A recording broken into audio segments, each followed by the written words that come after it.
Hello students, આગળના બે લેક્ચરમાં આપણે કન્સ્ટ્રક્ટરના વિશે જોઈલું. ત્રણ ટાઈપના કન્સ્ટ્રક્ટર આવે, એક ડિફોલ્ટ કન્સ્ટ્રક્ટર, એક પેરામીટરાઇઝ કન્સ્ટ્રક્ટર અને કોપી કન્સ્ટ્રક્ટર. તમે હજુ તક આ કન્સેપ્ટને નથી સમજ્યા તો યુટ્યુબના વિડીયો પર અવેલેબલ જ છે, નીચે ડિસ્ક્રિપ્શનમાં લિંક પણ આપેલી છે. તમે આગળના આ કન્સેપ્ટને સમજી શકો છો, ડિફોલ્ટ કન્સ્ટ્રક્ટર, પેરામીટરાઇઝ કન્સ્ટ્રક્ટર અને કોપી કન્સ્ટ્રક્ટર. આજે એક નવો કન્સેપ્ટ સ્ટાર્ટ કરીશું આપણે. કન્સેપ્ટનું નામ છે inline function. Okay, inline function, અથવા આપણે એવું કહી શકીએ કે why inline functions are use and what is the purpose of inline function. Inline function C++ માં એક નવી ફેસિલિટી છે. તમને સૌથી પહેલા ઇનલાઇન ફંક્શન શું છે એક એક્ઝામ્પલથી સમજાવું. હવે જ્યારે હું કંઈક લોજિકલી કામ કરતો હોઉં ત્યારે મને ખબર છે કે મારું લોજિક એક જ લાઈનમાં ફિનિશ થઈ જવાનું છે. જેવી રીતે કે 2 નંબરમાંથી મેક્સિમમ શોધવો હોય તો હું શું કરીશ? A greater than B, question mark A colon B. તો આ પહેલા સેમમાં તમે C પ્રોગ્રામિંગમાં શીખેલા કે આને કહેવાય કન્ડિશનલ ઓપરેટર, જેમાં આ એક કન્ડિશન છે, કન્ડિશન પછીનો ક્વેશ્ચન માર્ક વાળો ભાગ એટલે એનો ટ્રુ પાર્ટ છે અને કોલન પછીનો ફોલ્સ પાર્ટ છે. નેક્સ્ટ આવી હતી કે સૌથી પહેલા કોઈ કન્ડિશન આવે, પછી ટ્રુ પાર્ટ આવે અને પછી ફોલ્સ પાર્ટ આવે. એટલે 2 નંબરમાંથી બિગ નંબર શોધવો હોય તો એનું લોજિક એક જ લાઈનમાં ફિનિશ થઈ શકે છે. ઓકે, તો આવા ફંક્શનમાં આપણે ઇનલાઇન કન્સેપ્ટનો યુઝ કરી શકીએ. એટલે આપણને ખબર છે કે લોજિક ઇનલાઇનનું જ છે. બીજું એક એક્ઝામ્પલ આપું તો સ્ક્વેર અને ક્યુબ શોધવાનું. સપોઝ કોઈ નંબર છે A, એની વેલ્યુ છે 10, મારે એનો સ્ક્વેર શોધવો છે તો A ઇન્ટુ A એક જ લાઈનનું લોજિક છે મારું. મારે એનો ક્યુબ શોધવો છે તો A ઇન્ટુ A આવી એક જ લાઈનનો મારું લોજિક છે. તો જ્યારે બી પ્રોગ્રામિકલી એવી કોઈ કન્ડિશન અથવા એવી કોઈ સિચ્યુએશન ઊભી થાય છે જ્યાં તમારે લોજિક એક જ લાઈનમાં ફિનિશ થઈ જાય તો એવા ફંક્શનને આપણે ઇનલાઇન ફંક્શન બનાવી શકીએ. ઓકે, આપણે એનું થિયરી વાંચીએ. Inline function is one of the important features of C++. આ કન્સેપ્ટ C++ નો જ છે. બીજી કોઈ પ્રોગ્રામિંગ ઇનલાઇન કન્સેપ્ટને ફોલો નથી કરતી. ખાલી C++ તમને ઇનલાઇન ફંક્શનની ફેસિલિટી પ્રોવાઈડ કરે છે. When the program executes the function call instruction, the CPU store the memory address of the instruction following the function call, copy the argument of the function on the stack, and finally transfer control to the specific function. એટલે 3 વસ્તુ થાય છે આમાં. સૌથી પહેલા આપણે જે ફંક્શનને કોલ કરીએ એ કોલની એક કોપી બનાવી દે. કોણ? CPU. એટલે CPU એની મેમરીના અંદર શું બનાવી દે? એનું એક કોપી બનાવી દે. એને ખબર પડી જાય કે ભાઈ આવા નામનું એક ફંક્શન છે અને આટલા આર્ગ્યુમેન્ટ આપણી સાથે લાવવાનું છે. તો આ જે કોપી કરે છે એ ભાગને કહેવાય સ્ટેક. ઓકે, એટલે સ્ટેકના અંદર એને શું કરી દે? ટ્રાન્સફર કરી દે. તમે ડેટા સ્ટ્રક્ચરના અંદર ભણશો stack, last in first out વાળો કન્સેપ્ટ. ઓકે, તો અહીંયા બી જ્યારે બી આપણે ફંક્શન કોલ કરાવીએ, અહીંયા હજુ ઇનલાઇન ફંક્શનનો આપણે યુઝ નથી કર્યો, નોર્મલ ફંક્શનની વાત કરીએ છીએ. નોર્મલ ફંક્શન જ્યારે બી આપણે કોલ કરીએ તો CPU એનું શું બનાવી દે? એક કોપી બનાવી દે આ ફંક્શનની, અને એના આર્ગ્યુમેન્ટને બધાને ક્યાં સ્ટોર કરી દે? સ્ટેકના અંદર. Okay, the CPU then execute the function code, store the function return value in predefined memory location and return control to the calling function. એટલે હવે જ્યારે આપણે ફંક્શનને કોલ કરીશું તો એ ક્યાં જશે? મેમરીમાં જશે, જ્યાં એ પેલા ફંક્શનને સ્ટોર રાખેલું, અથવા એને રજિસ્ટર બી કહેવાશે. ત્યાંથી એ આખું કંટ્રોલ શું કરશે? પાછું રિટર્ન કરશે. This can become overhead if the execution time of the function is less than the switching of time from the caller function or called function. એટલે એવું કહે છે કે એક જ સેકન્ડમાં તમારું કામ થઈ જવાનું હોય કોલિંગ અને કોલરનું, તો પછી આ પ્રોસેસ કરવી બહુ ઓવરહેડ છે.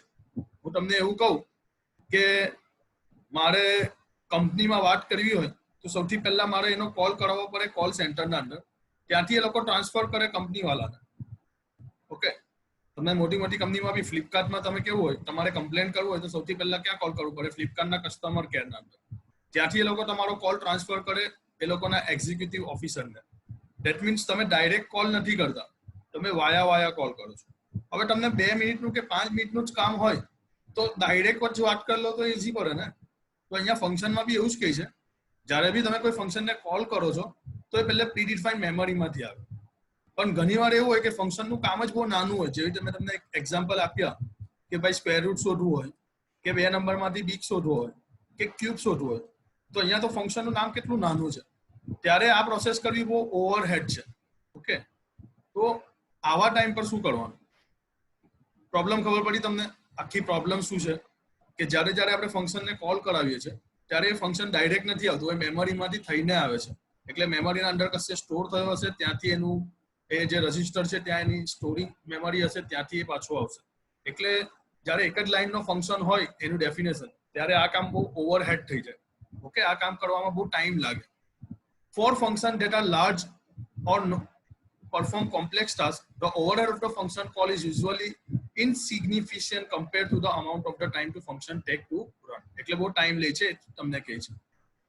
However, for small commonly used function, the time needed to make the function call is often a lots of more than the time needed to actually execute the function's code. Okay, જ્યારે large programme છે ત્યારે આ process થાય છે તો okay છે, પણ જ્યારે સ્મોલ પ્રોગ્રામ છે અને કોમનલી યુઝ થતા ફંક્શન છે ત્યારે આ પ્રોસેસ થવી એટલે બહુ ટાઈમ કન્ઝ્યુમિંગ છે ને. આગળ જતા જ્યારે તમે પ્રોગ્રામને રન કરાવો છો, જ્યારે તમે મોટા પ્રોગ્રામ પર કામ કરશો, સોફ્ટવેરને બનાવતા થશો, ત્યારે એને રન કરવાનું, એનું આઉટપુટ કરવાનો ટાઈમ, એક્ઝિક્યુશન ટાઈમ બહુ ઇમ્પોર્ટન્ટ ફેક્ટર તમારા માટે ગણાશે. તો આવા ટાઈમ પર તો આ બધું કામનું લાગે ને. તો this overhead occur for small function because execution time of small function is less than the switching time. Okay, switching time એટલે તમને ખબર પડી ગઈ હશે કે આપણે જ્યારે ફંક્શન કોલ કરીએ ત્યારે મેમરીમાંથી થઈને આવે, તો એનો સ્વિચિંગ ટાઈમ કહેવાય. ઓકે, આનું સોલ્યુશન શું? તો C++ provide inline function to reduce the function call overhead. એટલે C++ એક ઇનલાઇન ફંક્શનનો કન્સેપ્ટ આપે છે જેનાથી આપણે ઓવરહેડને ઓછું કરી શકીએ. કયું ઓવરહેડ? આજે ફંક્શનનું સ્વિચિંગ વાળું થાય છે તે વાળું. Inline function is a function that is expanded inline what it is called. એટલે inline function ની definition શું કહે છે? Inline function is a function that is expanded inline when it is called. એટલે એની જે definition છે, એનું જે explanation છે, એક જ લાઈનમાં પતી જાય જ્યારે આપણે એને કોલ કરાવીએ ત્યારે. When the inline function is called, whole code of the inline function get insert or substituted at the point of the inline function call. એટલે આખો કોડ જ આપણી પાસે આવી જાય. Okay, this substitution is performed by the C++ compiler at a compile time. Okay, હંમેશા યાદ રાખવાનું ઇનલાઇન ફંક્શન થી બેનિફિટ શું થાય?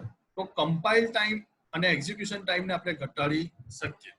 ઓકે, સિન્ટેક્સ જોઈએ આપણે તો એની સિન્ટેક્સ નોર્મલ જ છે, આગળ ઇનલાઇન કીવર્ડ આવી જાય છે.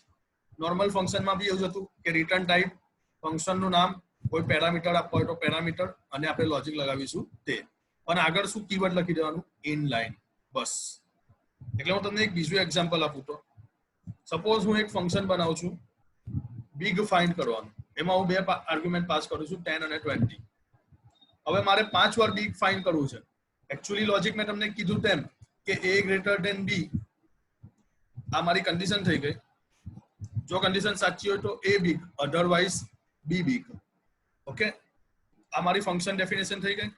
સપોઝ ફંક્શનનું નામ આપી દીધું આપણે બિગ. આવું એક ડમી આપણે ફંક્શન બનાવ્યું. તો મારે 5 વાર બિગ ચેક કરાવવું હોય તો એ દરેક વખતે ફંક્શનને ક્યાંથી શોધવા બેસશે? મેમરીમાં શોધવા બેસશે. ક્યાં શોધવા બેસશે? મેમરીમાં. એટલે એને સ્વિચિંગ ટાઈમ લાગવાનો. મેં તમને સમજાવ્યું વોટ ઇઝ સ્વિચિંગ ટાઈમ.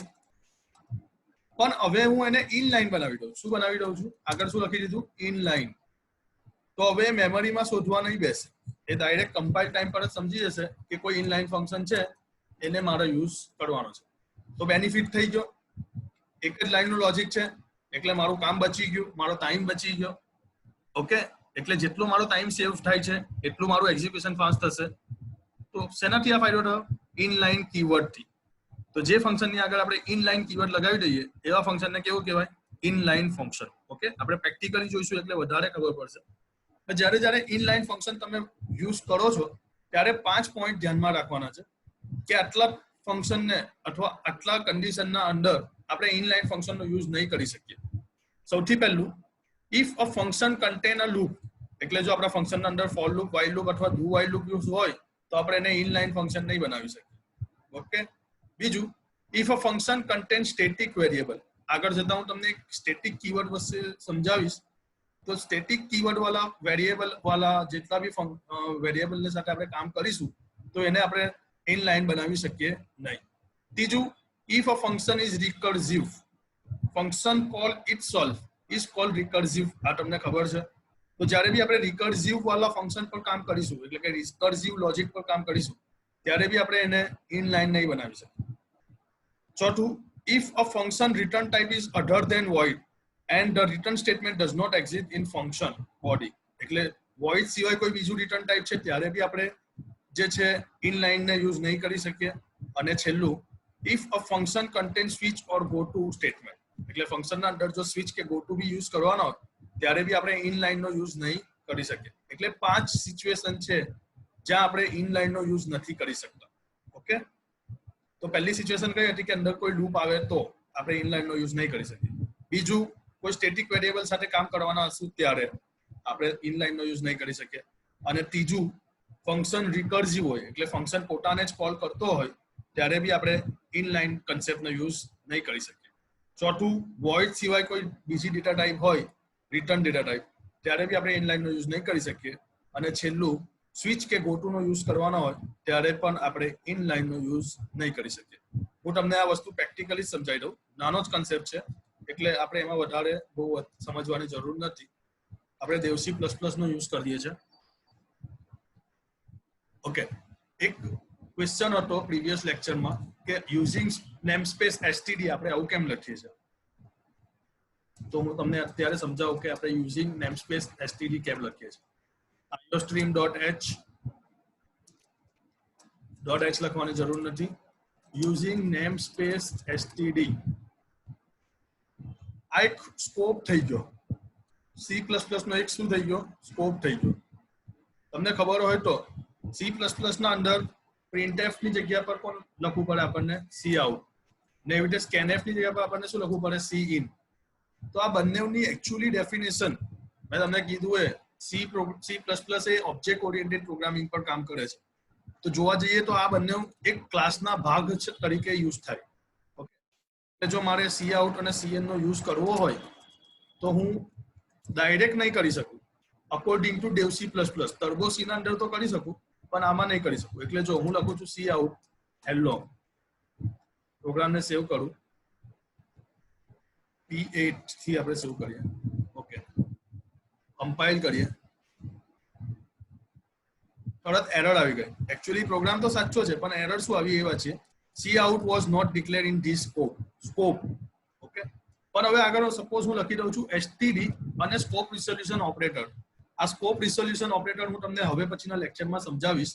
બહુ કામનો કન્સેપ્ટ છે સ્કોપ રિઝોલ્યુશન ઓપરેટર બી. તો હવે જો અમારો પ્રોગ્રામનું જે પેલી એરર હતી એ જતી રહી, રન કરાવીશ, જો હેલો વાળું સોલ્વ થઈ ગયું. ઓકે, પણ દર વખતે મારે આવું એસટીડી થોડી લખવાનું. તો એની જગ્યા પર હું શું કહી દઈશ, ઉપર જ સ્કોપ બનાવી દઈશ. એટલે હું લખી દઈશ ભાઈ હું એક નેમસ્પેસ નો યુઝ કરવાનો છું જેનું નામ છે એસટીડી. નેમસ્પેસ એટલે અહીંયા વન કાઇન્ડ ઓફ લાઇબ્રેરી જ થઈ ગઈ. હા, જેવી રીતે આપણે iostream ને બધું લખીએ છીએ તે.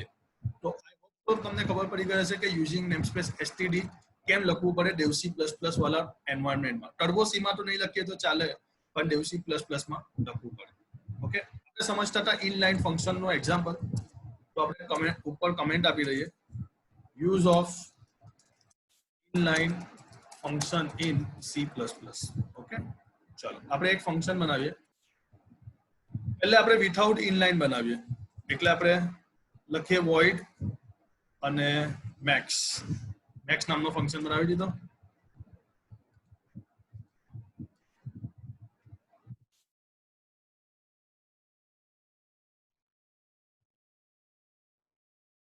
હવે અહીંયા આપણે બે પેરામીટર પાસ કરીએ, ઇન્ટીજર a અને ઇન્ટીજર b. આને આર્ગ્યુમેન્ટ બી કહેવાય, તમને ખબર જ છે. અહીંયા આપણે લોજિક લગાવીએ કે a greater than b question mark a colon b. આ થઈ ગઈ તમારી કન્ડિશન, જેને ટર્નરી ઓપરેટર વિશે આપણે સમજેલા ત્યારે મેં તમને સમજાવેલું. બરાબર, અહીંયા આપણે એને સી આઉટ કરાવી દઈએ એટલે કે પ્રિન્ટ કરાવી દઈએ. ઓકે, લાસ્ટમાં સેમિકોલન. હવે આપણે એની અહીંયા કોલ કરાવીએ, પાસ કરીએ 13 અને 5, તો આ 13 કોને મળશે? આ 13 મળશે આ એને, આ 5 કોને મળશે? આ બી ને. ચેક કરશે કે એ ગ્રેટર ધેન બી છે, અગર જો સાચું હોય તો એ રિટર્ન કરશે, અધરવાઇઝ બી રિટર્ન કરશે. ઓકે, આપણે ચેક કરીએ પ્રોગ્રામનું આઉટપુટ, કમ્પાઇલ. ઓકે, અચ્છા, યુઝિંગ નેમસ્પેસ std તો લખ્યું જ નથી. ઓકે, ઓકે, પ્રોગ્રામમાં કોઈ એરર નથી, કોઈ વોર્નિંગ નથી. આપણે એનું આઉટપુટ ચેક કરીએ. ઓકે, આઉટપુટમાં આવી ગયું. અચ્છા, 1 ટ્રુ અને ફોલ્સ રિટર્ન કર્યું. અહીંયા એ 1 રિટર્ન કરે છે, ધેટ મીન્સ ટ્રુ છે આપણું. આપણે એની વેલ્યુ પ્રિન્ટ કરાવીએ છીએ, તો આપણે અહીંયા આપણે રિટર્ન કરીએ છીએ, તો આ કેવું હોવું જોઈએ? ઇન્ટીજર. તો અહીંયા આપણે હવે સી આઉટ લખાવીએ.